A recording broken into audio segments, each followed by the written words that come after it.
All right, good morning. I'm super happy to be here. My name is Tim Priestley, and I'm a member here in the Westside Church. And I've been a part of this church community for 25 years ago this month. I'm going to be continuing this morning our series on wonder. Last week, Justin Shump opened us up to the topic of wonder. And if you remember, if you were here or you listened, he defined wonder as amazement plus curiosity. And he talked about our need to see through a child's eyes the pure and unbridled joy that they experience wonder through. To become childlike in the ways in which you are open to the wonder and awe that is around us every single moment of every single day. So it's a great lesson, and I'm going to just kind of take from there and move forward. So last month, I celebrated my birthday, and I took my kids to Universal Studios. So we hadn't been there in a long, long time because, life, COVID, stuff like that. And from the moment we got into the park, we made a beeline to the Jurassic World ride. And so it had just opened before COVID, and few people went, and they had taken a year to reconstruct the Jurassic Park ride into the Jurassic World ride. So it was going to be amazing. We had read all the reports. And so we waited in line for a bit and then boarded the raft with several other people. And whenever you're on a cool ride like this, I'm always torn between, do I take pictures with my phone or do I just sit back, right, and enjoy the ride? So it was awesome. You start out floating through this massive aquarium. So you're floating on the water, but you're also underneath this terrarium, and it was awesome. There's this gigantic mosasaurus who's swimming right there beside you, and then he floats above you, and then he snaps a great white shark with one bite of his huge mouth, and then he attempts to break the glass that separates you from him, and then the glass starts cracking, and it springs a leak, and then all of a sudden you get sprayed with all this water, and it's amazing. And so then they throw raptors at you, and then they throw the Indominus Rex at you. And then, right at the end, there's this massive Tyrannosaurus Rex that comes swooping down with his mouth gaping wide open, right as you go over this cliff and drop 100 feet straight down into a massive splash. And when you splash down, everyone on your raft is cheering and laughing and exclaiming how incredible that experience just was. And there's this palpable sense of wonder and awe as people get off the ride. And so as you exit, you get to actually walk by this place where they show you a picture that they took of you while you were on the ride. And of course, they take a picture at the moment where you're about to be eaten by the T-Rex and dropping 100 feet straight down. So it's not particularly joy and wonder, the expressions that you see on the faces, but at that particular moment, it is just the precipice before you experience the wonder.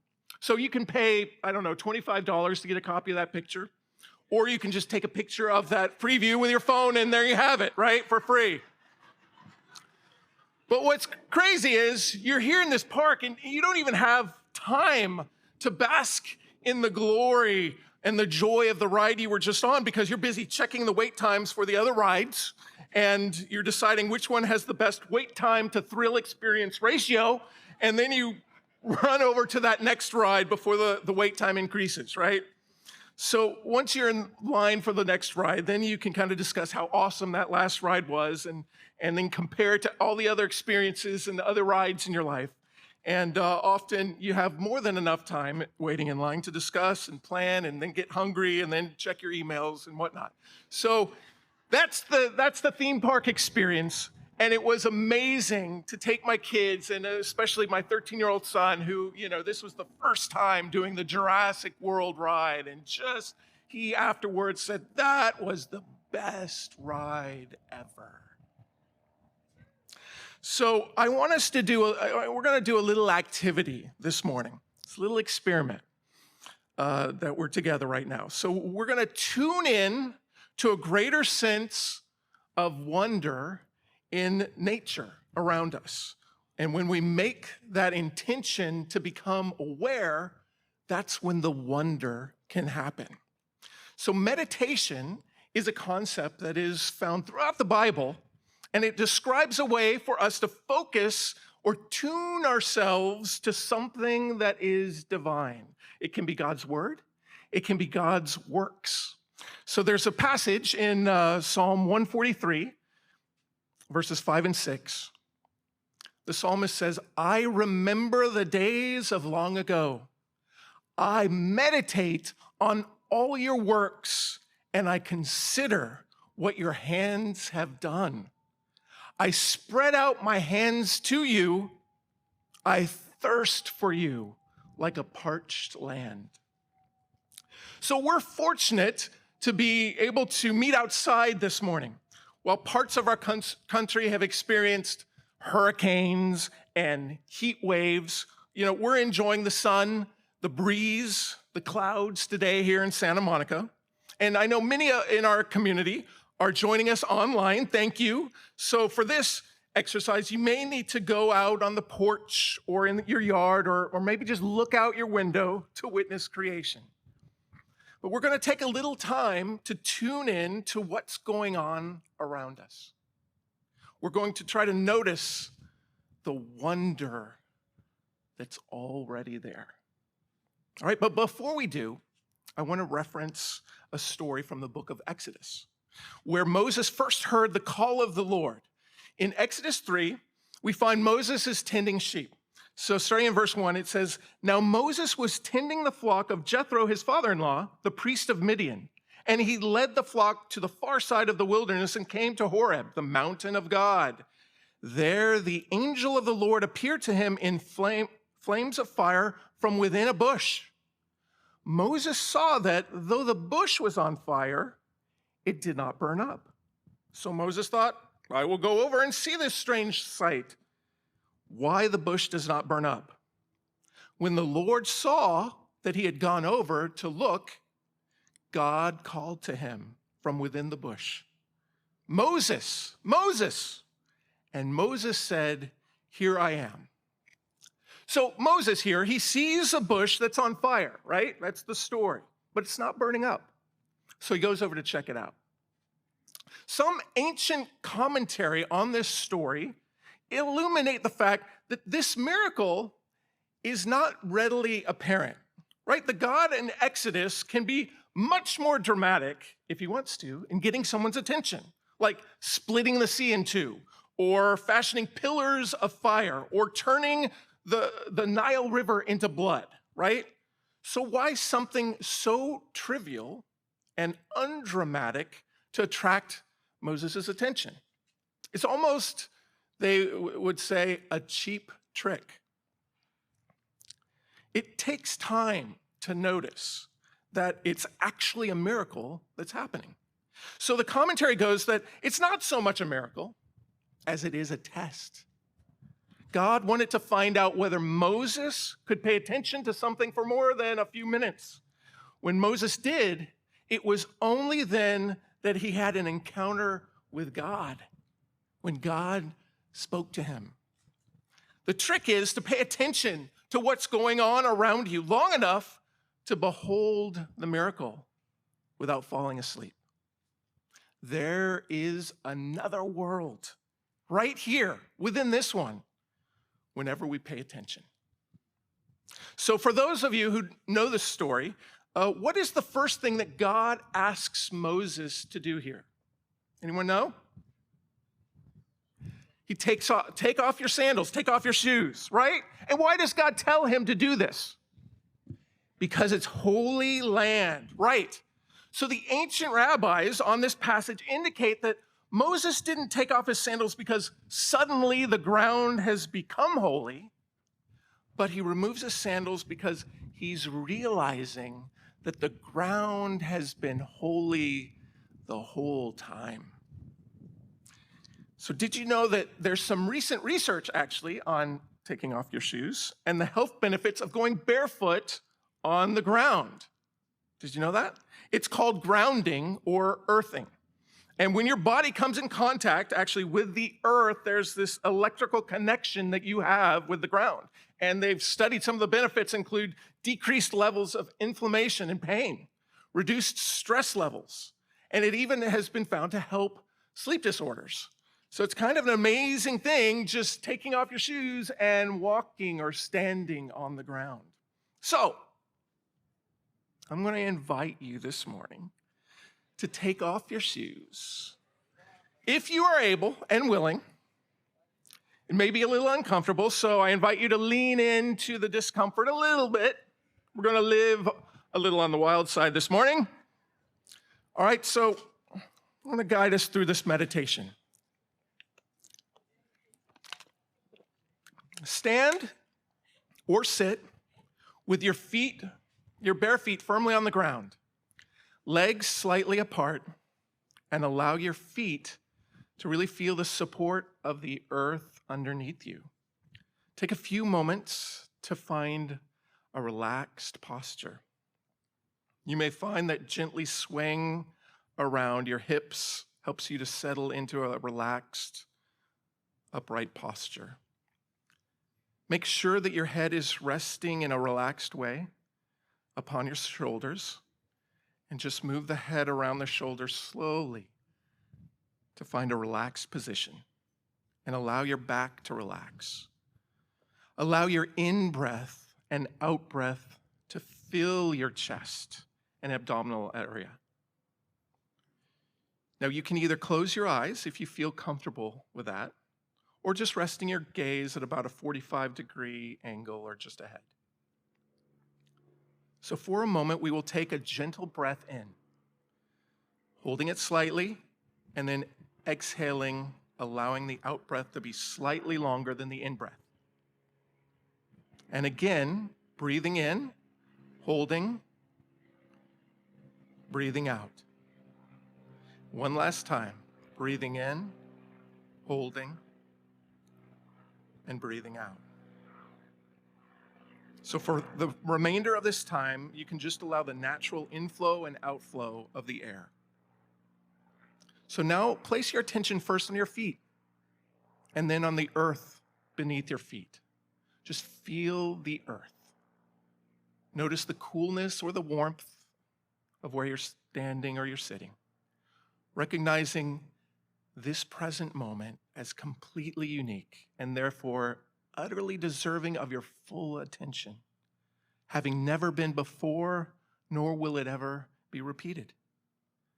Notice the sensation of the grass as it pushes between your toes, absorbing the sense of being supported, held steady by the earth, and grounded.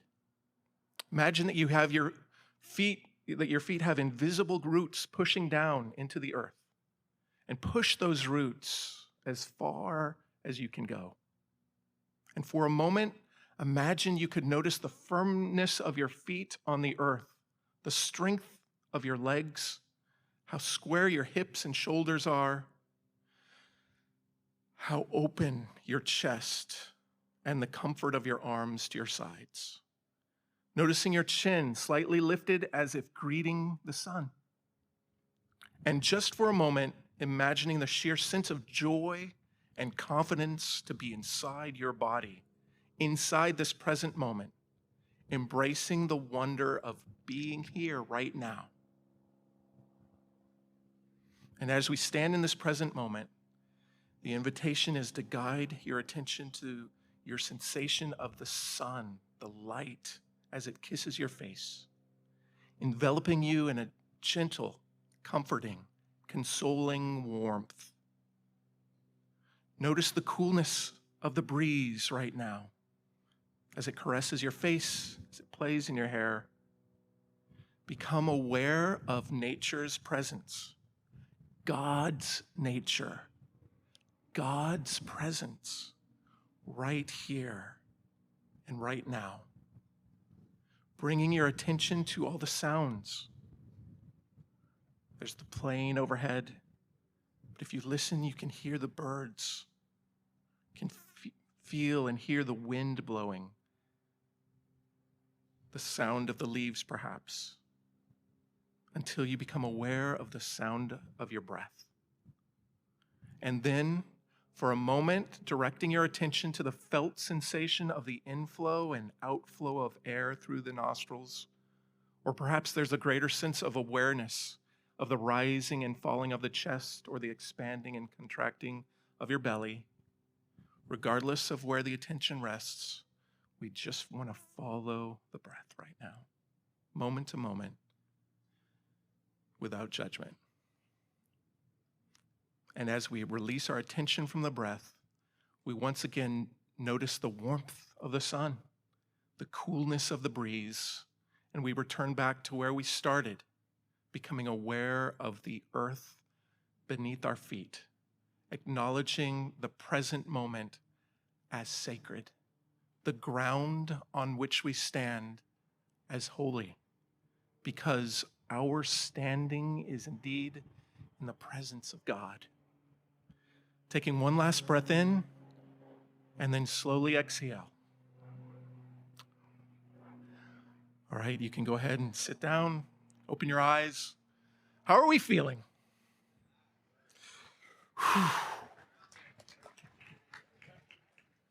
When we pay attention to God's creation around us, we consider this majesty, we have wonder always as close by as our own breath. So the Bible in Genesis chapter 1 begins with this poem of creation. And in this poem, there's this divine and animating and activating energy that's creating. So the poem starts with God speaking, right? Let there be light. Because words create new worlds. We know this, right? In the poem, there's this affirmation of creation. There's light and then there's dark. And it's good. There's water and there's land and it's good. There's fish in the sea and birds in the air and animals on the land and it's good. There's trees that produce fruit and the fruit is pleasing to the eye and it's good. And then there's man, and then there's woman, and it's very good. So again and again, rhythmically in this poem, it's like the stanzas of a good song that you sing to this affirmation of essential goodness that rests on all of creation. So for the purpose of time, I'm not going to read through it, but hopefully you know it, and if not, read it. Genesis 1, it's beautiful. It's about the divine joy and love and explosive creativity that makes all of this wondrous diversity and loves it and announces it's good. It's good. It's good.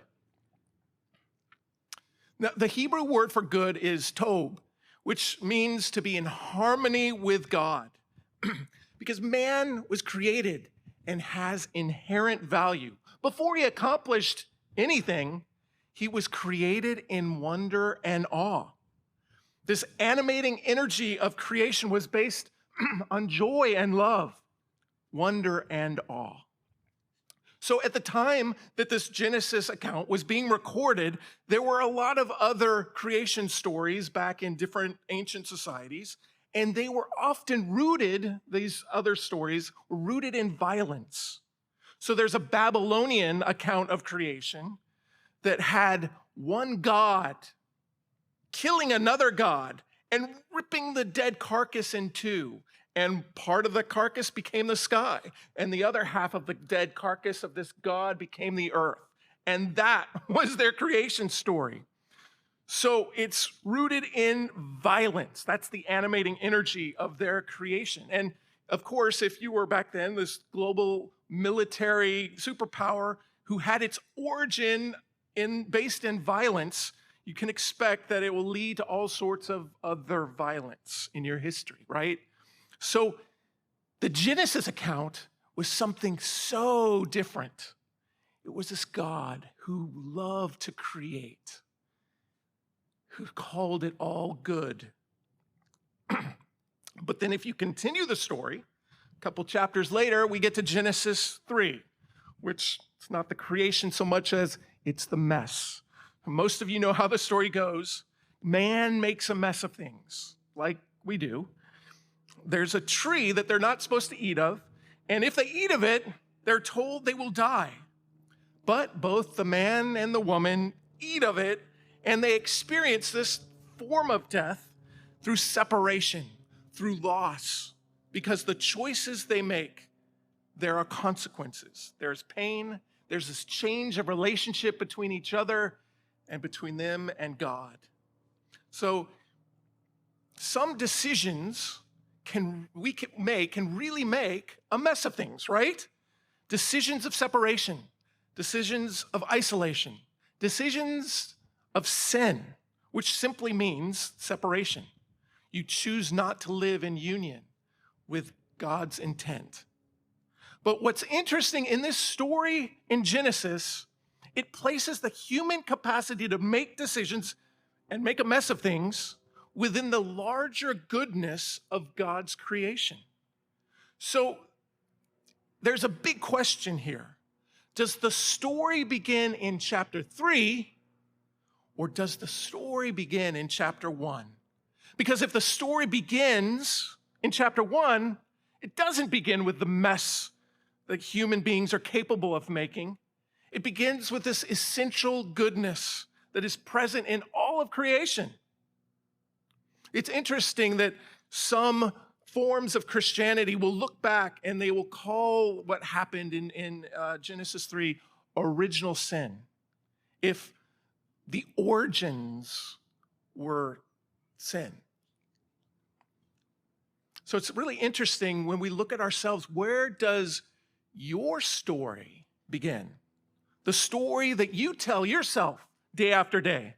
So I've been reading lately for my degree program, this fascinating book called Mindsight, which was written by Daniel Siegel, who's a psychologist and I think professor over at UCLA, and where he talks about our internal narrative, our internal story, and how it has everything to do with how we relate, how we interact, how we react, how we feel.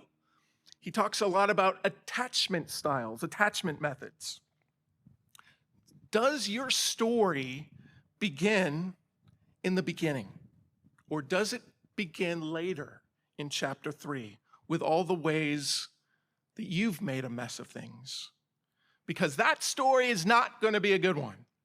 That story can make you feel crazy, makes you feel depressed. It can beat you up in many ways and make you feel like trash, make you feel worthless, make you feel irreparably broken. So you need to go back and start your story from chapter 1, from the beginning. Yes, all the mistakes, the separations, the bad decisions are there. They're part of the story. But its roots are at the beginning of Genesis 1, where it's good. It's good. It's very good. You don't deny or dismiss the facts of the mess. You don't skip over it. But when you start the story earlier, it's a much better story. So we're constantly telling ourselves stories. Throughout the course of any given day, you're just repeating stories in your head. Is this person on my side? Is this person not on my side? Is this a friend? This is an enemy. This latest headline in the news is good. This latest headline is bad. We're constantly telling our stories. And storytelling is this uniquely human ability based on the development of the highest part of our brain, which is the cortex. That's how we make our way in the world. Stories direct us, and they make sense of us. And that's why Genesis chapter 1, chapter 2, chapter 3, and everything that follows, everything that happens within this essential goodness. So the provocative question is it good and then gets off course? It veers off track from time to time in small ways or sometimes in big ways. Or is it a bad story that occasionally, once in a while, there are little hints or intrusions of good? So we understand that at the center of our being, our mind and thoughts and feelings, we live and move according to some guiding story. The story that you are telling, we tell it with our whole body. It's the story that we're actually listening to. It's deep within us. It's this undercurrent. It's a foundational thing. It penetrates us in every way, always rattling around our head. The goal is to shift your story from a chapter 3 beginning where it's a mess, where there's original sin, where you're stuck, to the beginning, to a Genesis 1 beginning, where it's good.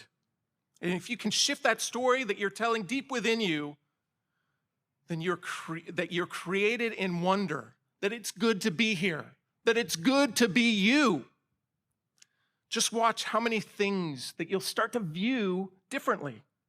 God may speak to you in new ways. Perhaps you'll hear a calling. You'll witness resources becoming available to you. And you may notice that God has been speaking the whole time. The power, the love, the resources were always there. You're just starting to notice as your story shifts. So we need to be infused with that kind of good story. And it's interesting that the story of Jesus was in fact called gospel, which literally means it's a good story. It's good to be you this morning. It becomes much easier to forgive yourself when you know it's good to be me. I'm created in wonder. It's much easier to forgive and connect then with others.